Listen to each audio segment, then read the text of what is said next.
So we're here for part two of my talk with Luca Rade. Did I get it close? Is that close? Yeah, that was good. Excellent. And where we left off, we were talking about the difference between the sort of top-down, hierarchical, authoritarian religious regimes and the possibility of an emergent God. Yeah. Um, and I want to kind of re-emphasize what we were saying, that the top-down authoritarian religious regime is a thrisp or an organism or however you want to call it, but it Yes, has it's a kind colonizing force in human yeah, society, consciousness, thought, speech, everything. Yeah. exactly. Yeah. It's not just like a symbolic system, it's like a real dynamic entity of some form that Yes, is it inside of evolves.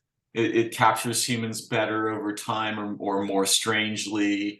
Yes, yes. Well, at least you and I agree that at the very least, this is a useful way to think, yeah.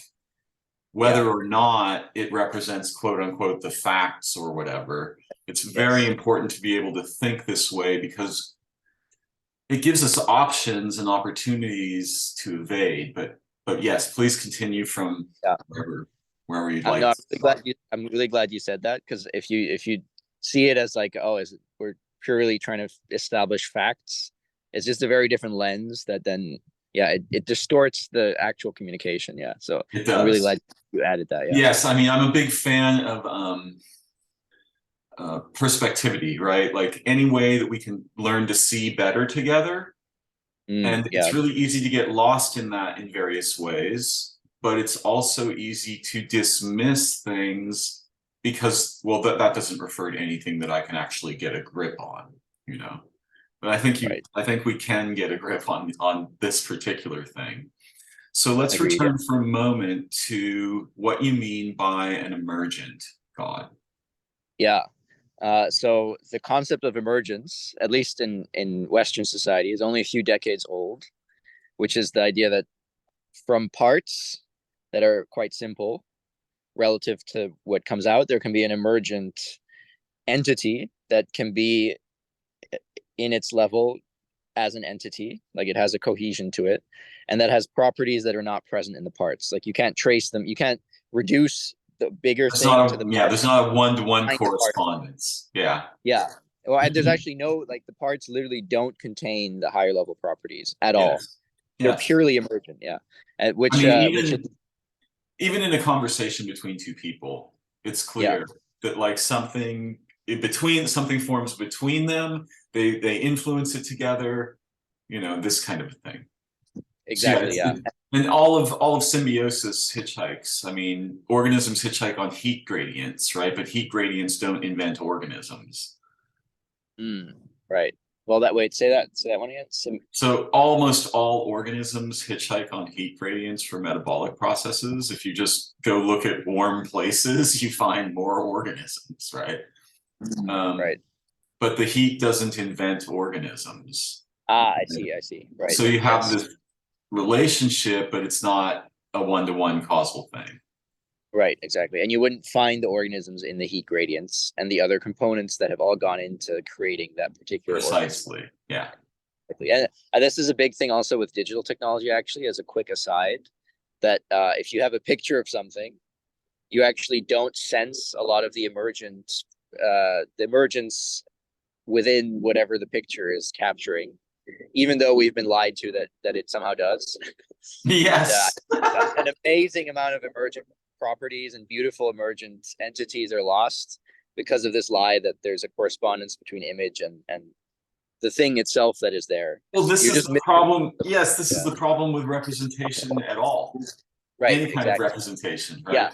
Once you have the representation, you're sort of relating with an artifact as if it's alive or it's real or, you know, a quick aside.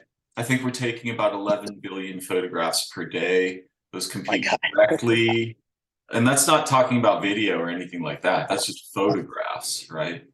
So all that stuff has to go somewhere, be stored somewhere, be transmitted, backed up, modified, whatever.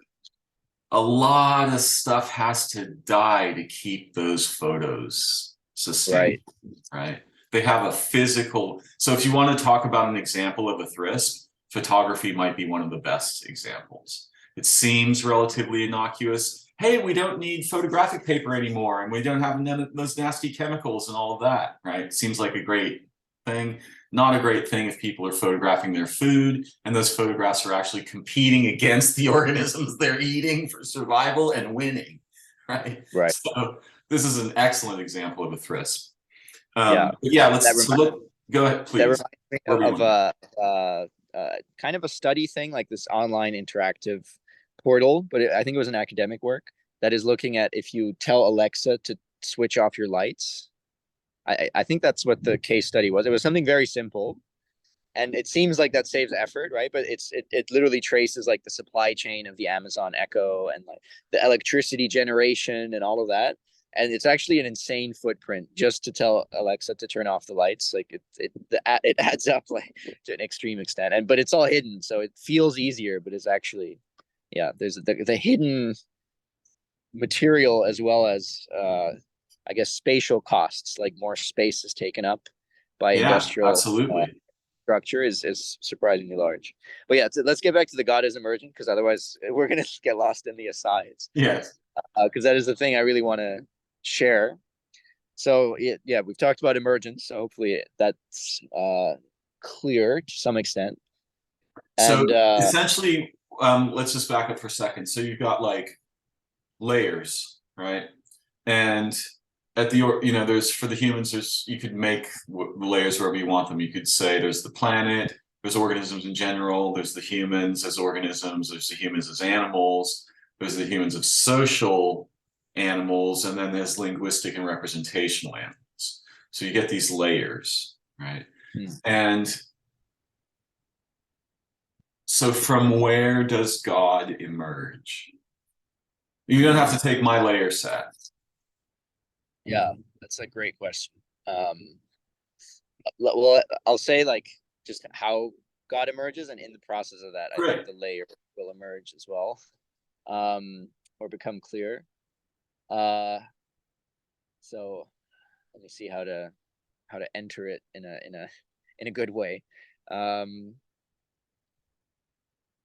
yeah, so this divine energy that we feel sometimes, some more than others, it's but for everyone it's variable. That's important to say. Like no one is tapped into love or tapped into divinity, or maybe they're the same thing or closely related. No one's tapped into that all the time, and most of us are very rarely tapped into it. And sometimes, but it's the tapping into it is rare enough that usually it doesn't really crystallize into enough for anything.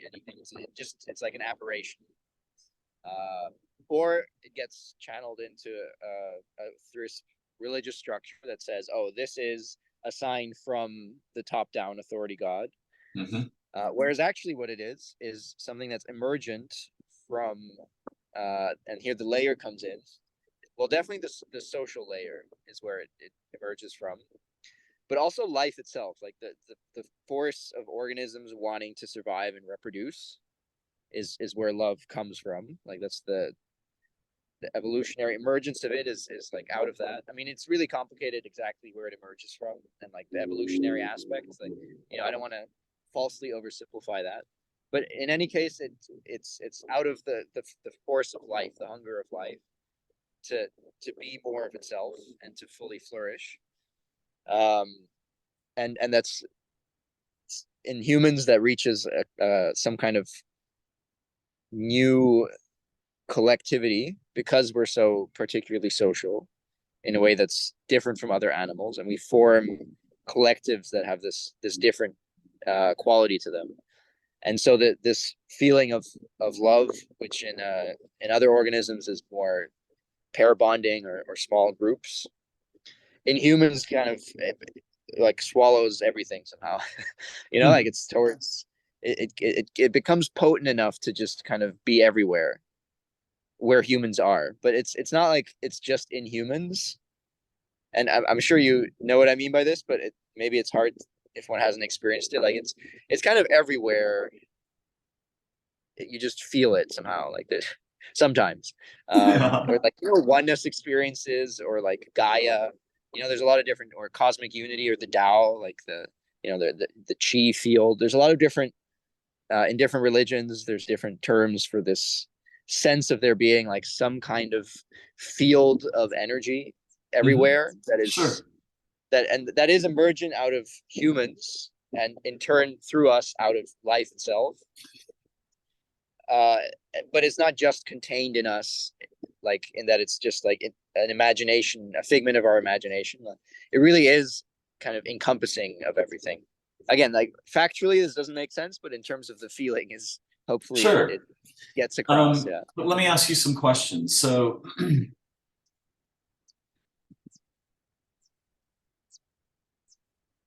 is it your usual perspective that God is mostly emergent, or is God becoming emergent in our time? Or was there, like, I mean, in my own metaphysic, there's, I don't even know how to, it's very difficult to approach topics this deep in simple, brief language. Right? We can both Yes. admit that. So, you Yes. know, our viewers, please bear with us. We're struggling with monumental topics in brief periods of time. But there's something like, in my own metaphysic, I am inclined to think and see as if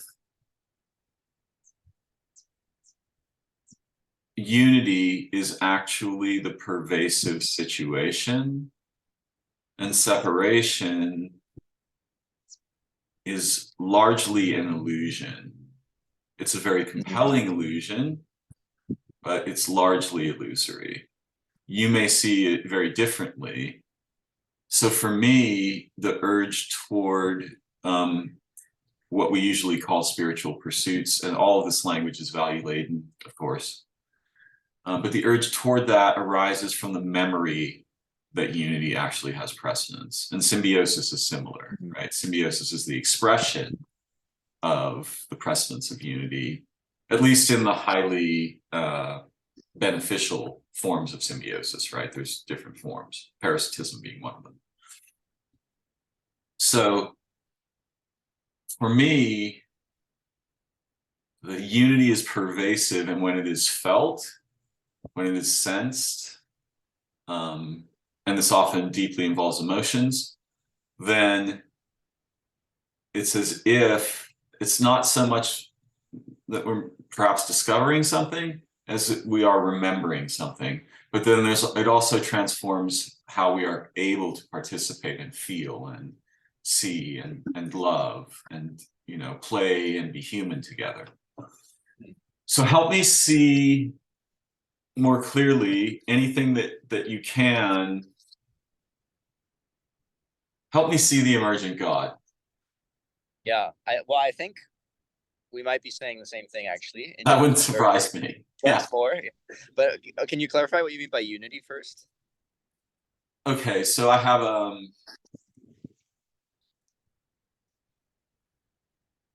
let me take a couple minutes here and present a model. I'll try to make it as brief as possible. If you have a strobe light in a room that's dark, and you turn the light up high enough so it's blinking really fast, right? Mm. Imagine you have a strobe light that keeps blinking faster. Okay. Pretty soon the room will just be light. You won't be able to tell the light is flashing at all, right? Mhm. So imagine that everything in the universe, imagine that the universe is like the strobe light. Okay.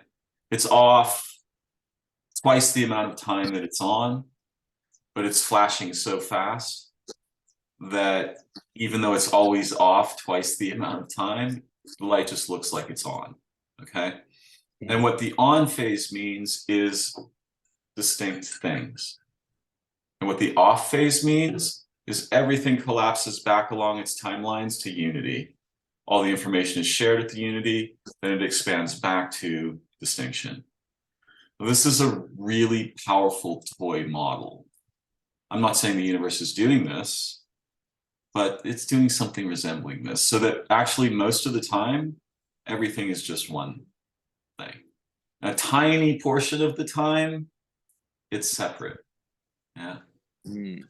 And in the unity phase, so this explains things like telepathy, right? What are people doing? They're just dragging information back from the unity phase to the distinction phase. They're literally just pulling memory from unity back to distinction. In any case, that kind of a universe, also the sphere has segments. So it goes from unity to ambiguity, to possibility, to probability, to determinism, to physical structure on the outside. So when it collapses through those phases to unity. And this is something that I've actually experienced. So it's not just Darren having heady theories, but it's a toy model of it.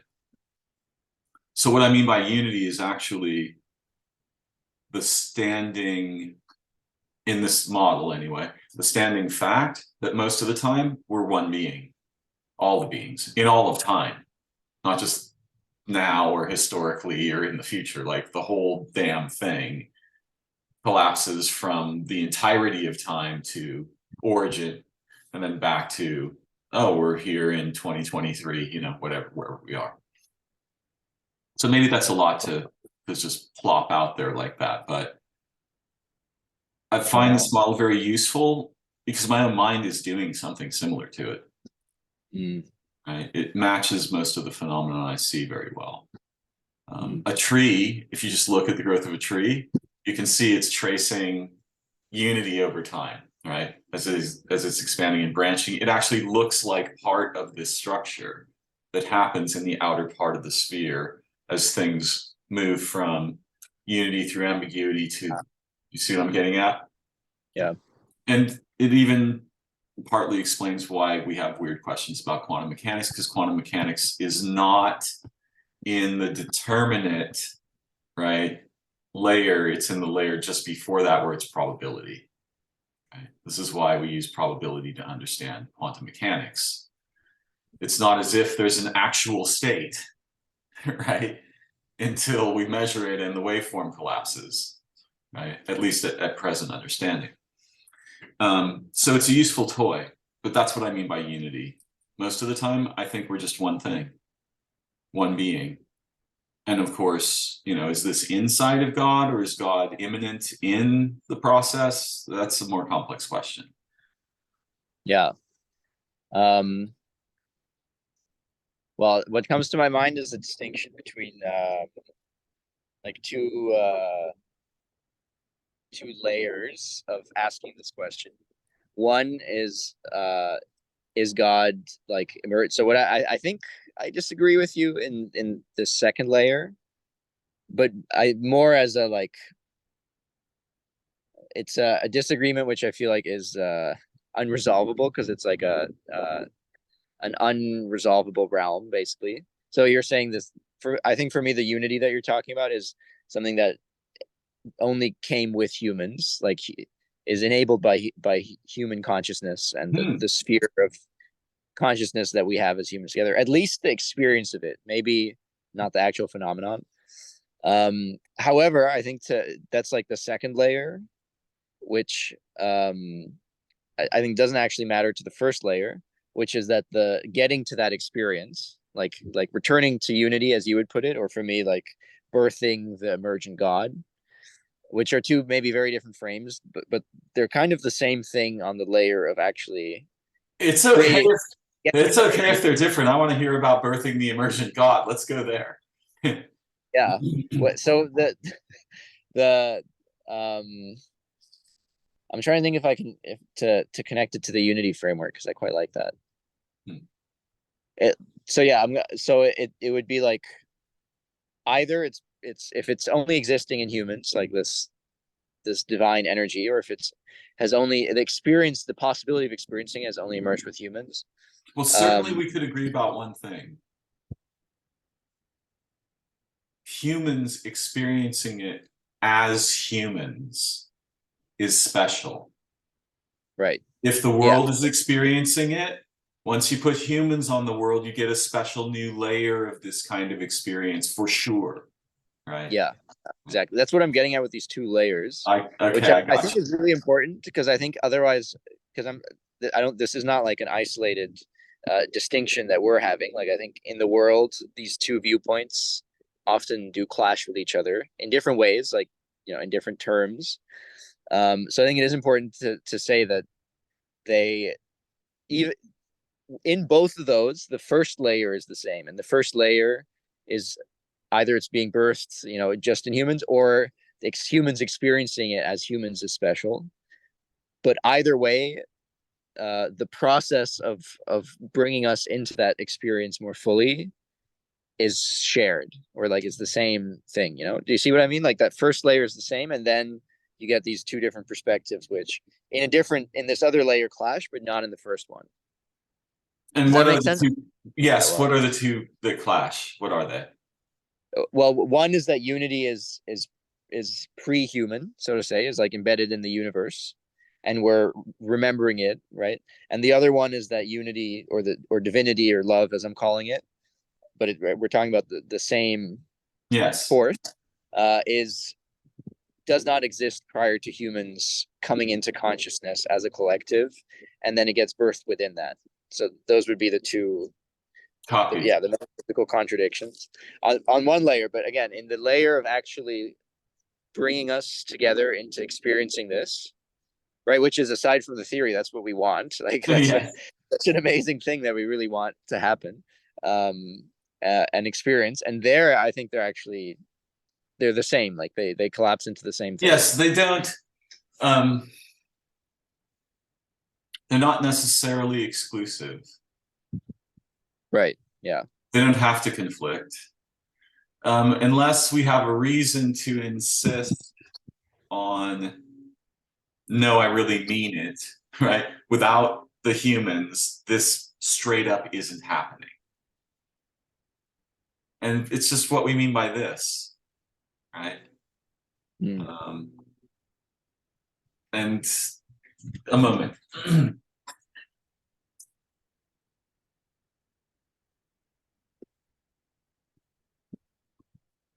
Yeah. And so to get to talk about that, the first layer where there's no potential conflict, um between those metaphysics,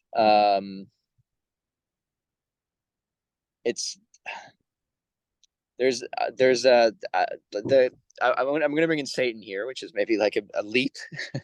Okay, You mentioned evil before, and I think it is I did. important to um,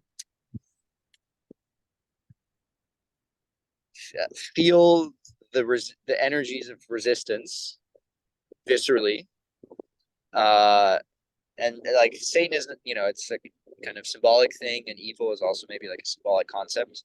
But what they can warp the actual thing if they're taken literally.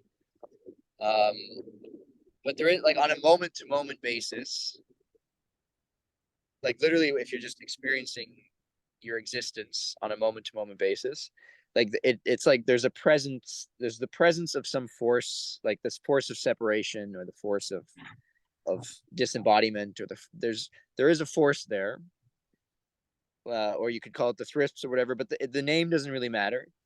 And it has an aggression to it, and it's non-theoretical, right? Like I feel like that's the big thing. Is it took me a long time to realize that it wasn't like, now I am talking about it, and now I am dealing with it. You know, now I'm in a therapy session or whatever. Or like now I'm at a workshop, and now I'm sitting learning about it. And now I'm eating food, so it's not an issue or something. You know, like this compartmentalization.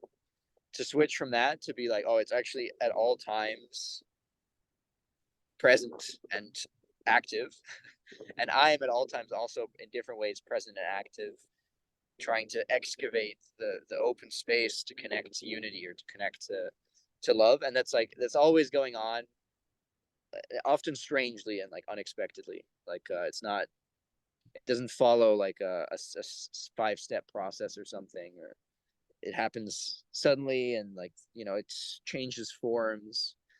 And for me, that's the key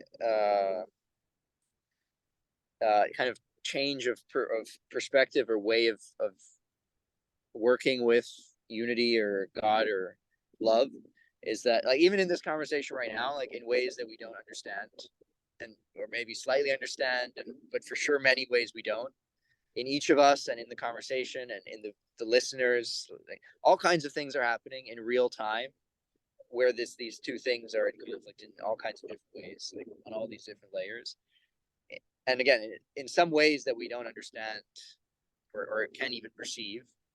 And I think realizing that like really changes the feeling of how one interacts with it. Like it's no longer about a symbolic system or subscribing to this method or let me try this system or any of that. It's on a moment to moment basis. Like if I tune in and resonate to like the little slivers I can feel or the large slivers I can feel depending on the moment of this feeling of unity, feeling of love, God, as well as these feelings of like trying to disembody me or trying to uh you know make me do something that from a really deep like abdominal level I don't want to do, but Hmm. I'm like doing it somehow, like that, and really tuning into that and making it like an automatic intuitive process, which takes some time, like at first it takes effort and then it's gradually gets more intuitive to be tuned into that, even when it's very different from what's going on around you. Like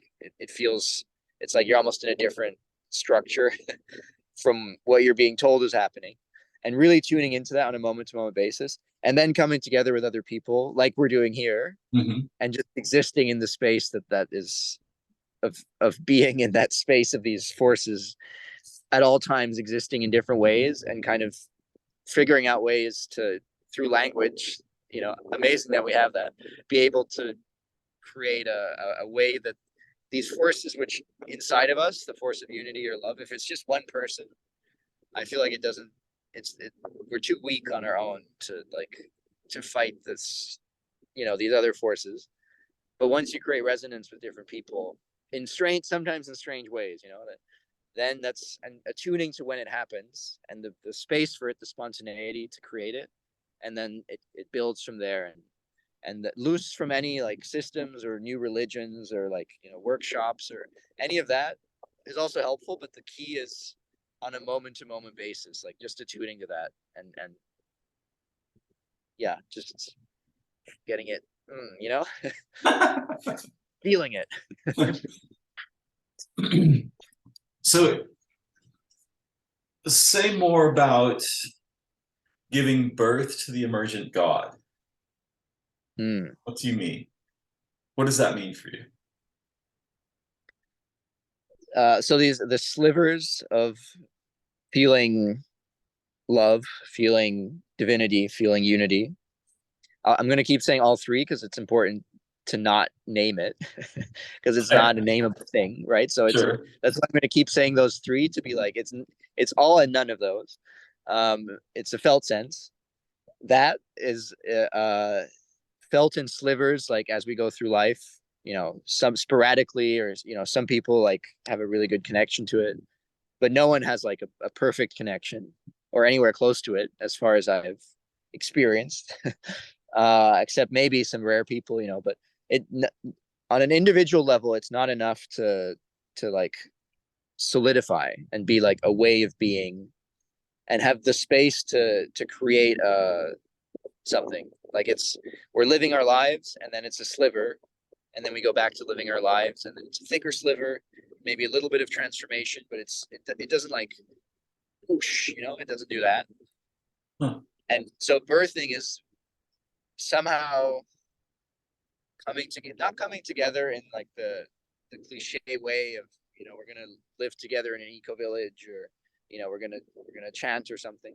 That can be really helpful as well, but that's not. I mean more like in this moment to moment basis, like wherever you are, whoever you're with, just attuning to the very small like the very small channels or big channels, small or big, whatever they are as they are in that moment, the channels of connecting within that space of love and enabling it to get a little bit bigger and create a little bit more space, and then as that space emerges, then there's more and more of a like a resonance and waves start happening again, maybe with explicit structures like people living together, but it could literally happen with no change in people's daily lives at the beginning, Hmm. no substantial change. But with the waves, gradually there's the space for it to be an actual stable thing. So it's not just slivers happening spontaneously, and we don't really know when they're going to come.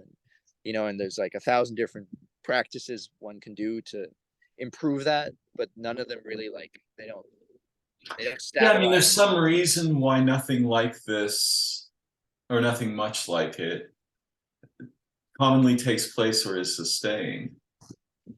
And I think one of the reasons is that it tends to become structural and systematized. Exactly. That's why it's so important not to systematize it in the Yeah, beginning. Yeah, right. that. Thanks for saying that. That's a key thing of what I'm trying to get at, is that I as soon as always you find it systematize, ironic when lose people, oh, I'm sorry, please continue. I was just saying that as soon as you systematize it like prematurely, it loses the personal energy that is needed for it to not be sucked into a thrisp again. Yes, yes. It's always confusing to me when people approach the divine according to rules. Right. Yeah. I understand, like I get the idea, but it seems very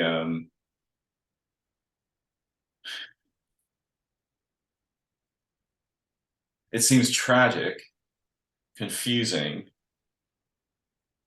symptomatic of a problem.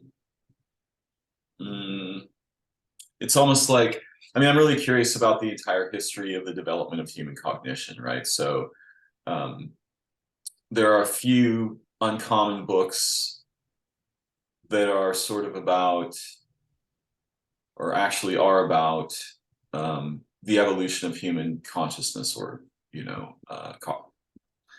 I think consciousness is the right word. And these are books like Julian Jaynes, the Origin of Consciousness and the Breakdown of the Bicameral Mind. Mm. Bruno Snell wrote a book called The Discovery of the Mind, I think. Um,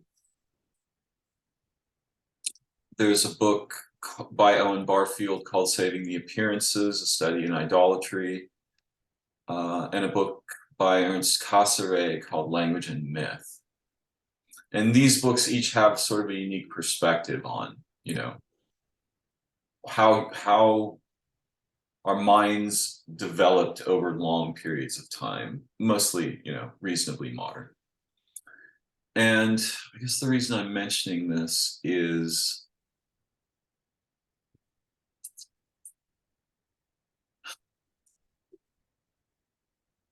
so it turns out that there are